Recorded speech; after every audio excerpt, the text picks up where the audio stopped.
Geek Myths, a novel about life, love, and the pursuit of sonic screwdrivers. Available in paperback and Kindle edition from Amazon. Scanning for audio.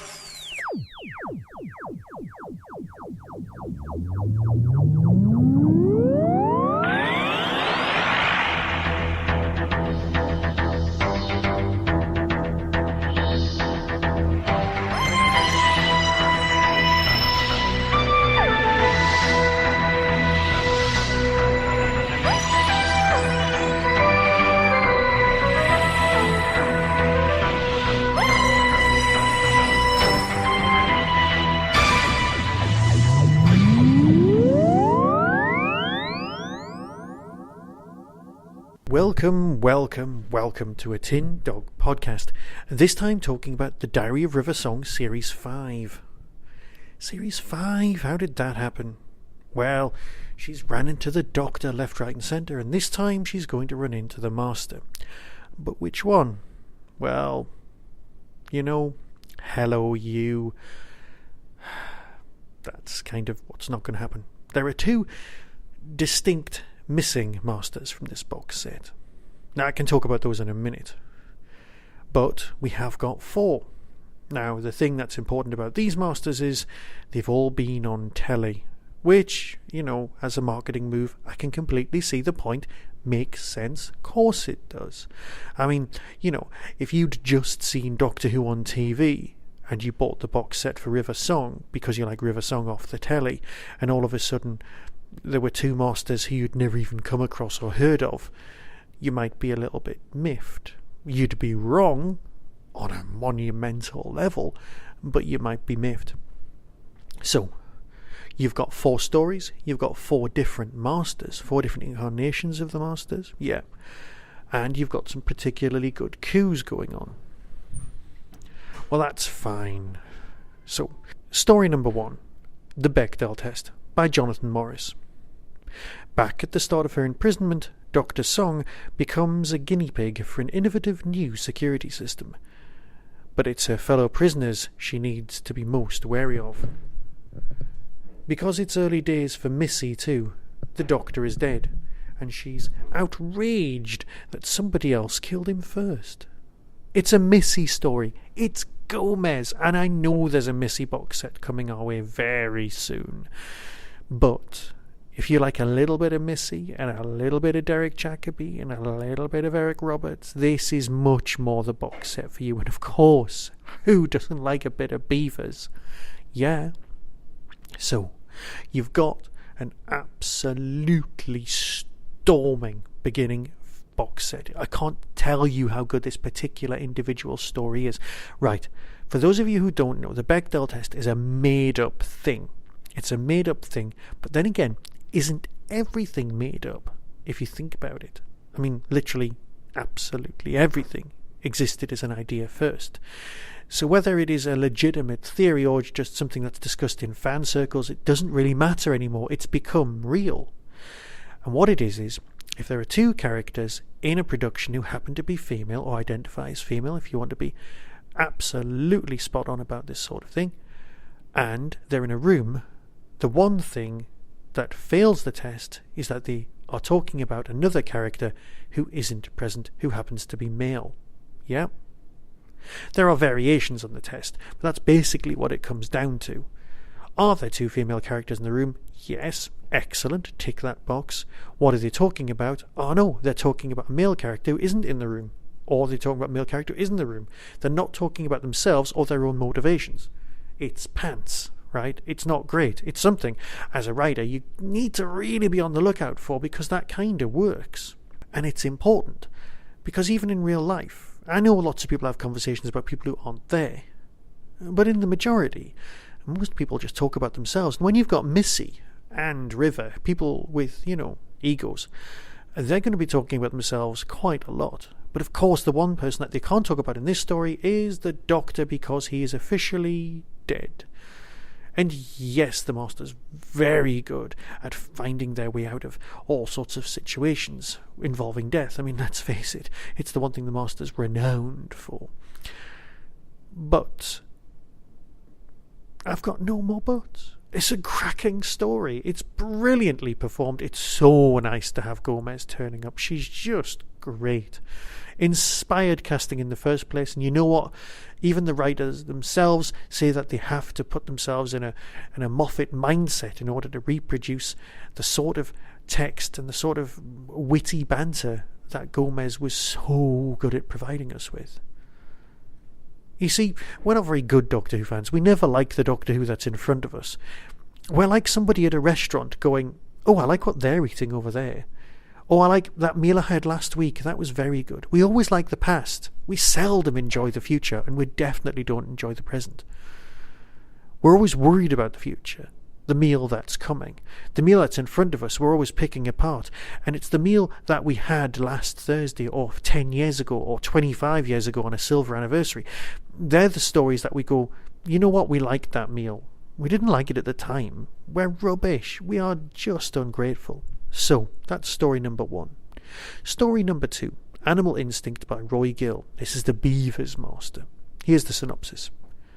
On a world where vicious beasts stalk ancient ruins, Professor Song teaches the student the finer points of archaeology. But then she meets an incarnation of the Master who is desperate to survive. And if they are going to escape this place alive, they must all work together. This has touches of Stargate about it, but don't hold that against it. Beaver's Master is just velvet, and without question, everybody loves this man. He's just so lovely. It's ridiculous. You know what? I don't think I've ever met Mr. Beavers, but I'd really like to. Right. It's a great story. It genuinely is. The 2 stories at the beginning of the box set are by far the strongest. But that's not to detract from stories number 3 or 4. Story number 3, The Lifeboat and the Death Boat by Eddie Robson. Now this is where Big Finish have really scored big. I mean, yeah, you've got a Missy box set. You've got Michelle Gomez turning up. That's cool. Oh, in the extras, Michelle Gomez talks about how she was offered a part in Doctor Who and she turned it down. And then she wrote to Moffat saying, you know, if ever you want somebody with high cheekbones who can do a baddie, give me a shout. And she ended up playing Missy. Now, what was the part she was offered first? I'm going to have to scroll back and find out the stories from that season and see what she was offered in the first place and what we would have had Gomez playing, because that would have been bizarre. Somebody else might have ended up playing Missy, or perhaps this was what ended up playing it anyway. With this particular thing, we've got someone playing the Master who we haven't seen since 1996. It's Eric Roberts. Now, yes, the actor does sound older, but then again, this Master is older. He's been literally in purgatory for an undisclosed period of time, hanging around the space vortex. As a performer, you recognise the accent straight away. You recognise the voice. So you're kind of waiting and listening, and you know who it is who's playing the part. So you, as a member of the audience, know what's coming. And you're playing along. You're thinking, does River know who it is? What's going on? Who's these other characters? And then there's, of course, this time-travelling Captain Ahab type person involved as well. All takes place in the incredible junk world that exists inside the vortex. How this particular Master survived the 1996 movie is covered, possibly contradicting some other versions of the story. But you know what? We just don't care. It's nice to have him back. Please, can we have him more? I must admit, the performance itself, possibly, I don't know whether it was flat or whether it was just that it was recorded separately.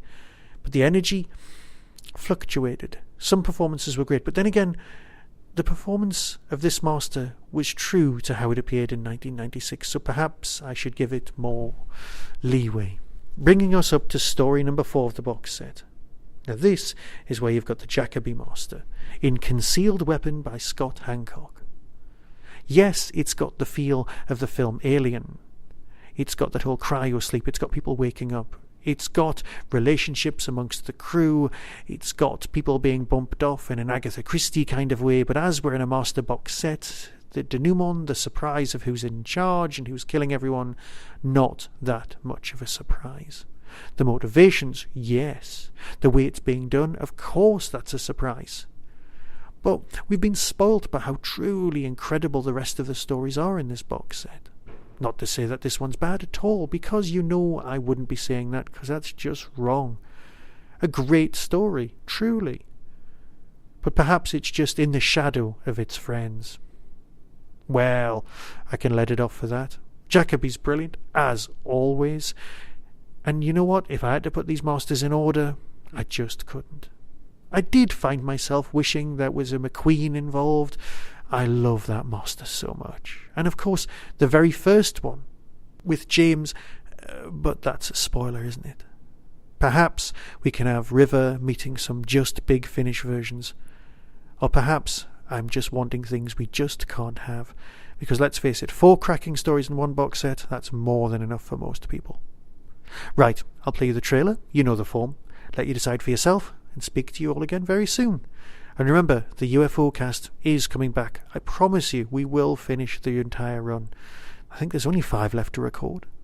So until next time, be seeing you. Coming soon from Big Finish Productions. The Diary of River Song, Series 5. Hello, sweetie. Who are you? A huge admirer of your work. I'm sorry, I've clearly got the wrong person. Oh, don't tell me. I'm not the Time Lord you were hoping for. Amazing what you can do with a soil sensor if you're a technical genius. You turned it into a weapon. You have fallen into my trap, Doctor. Or the terminal's gone out of sync. Oh, great. We're all going to die because your Wi-Fi won't connect. Hurry up! Unless you wish a blast of radiation to the face, Professor Song, allow me to work unhindered. Without it, I can never leave this place! Not my problem, Master. Do you realize how many people have tried to kill me? The Daleks did kill me, and here I am. There's a box down there full of bowling balls. Good grief. Remind me to ask you why it felt necessary to bring these across time and space to the Triassic period? Because if I knew who you really are. Bravo. So lovely seeing you again. Oh, no, you don't! Not after what you've done here! Big Finish. We love stories. Forget the mind games. Just tell me, what are you doing here? What I do best, my dear, winning.